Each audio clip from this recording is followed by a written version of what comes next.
কালুরে যেদিন আমার বাসায় নতুন নিয়ে আসছিলাম ওই দিন কিন্তু কালু মানে একটু একটু করে চাইটা ফুটে খাইতো, কিন্তু ওর খাওয়া দেখে আমি বুঝতে পারছি মাশাআল্লাহ ও খাওয়ার প্রতি কিন্তু খুবই আগ্রহী।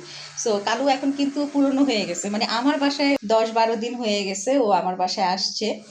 তো এখন কালু আমাদের সাথে অনেক ফ্রি। তো আমি এখন আছি কিচেনে, তো এখানে ওকে কি খাবার আজকে দিব সেটা দেখাবো।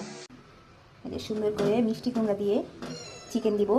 চিকেন কুমড়াটা একটু কমে আনি, তো চিকেনটা বেশি দেই আর হচ্ছে মিষ্টি কুমড়া কম দেই, কারণ কালুর এখন হেলথ হওয়া দরকার। আরে দিতাছি দিতাছি, পাগল হয়ে দিতাছি।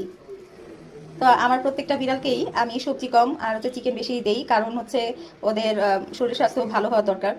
শুকনা ওজন কম এরকম হলে তো সমস্যা, মোটা কাটা থাকতে হবে।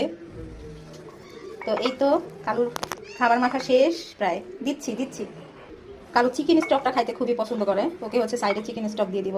এই যে খাবারটা সাইডে দিয়ে দিলাম চিকেন স্টক সহ। ধরা আসো না বাবা।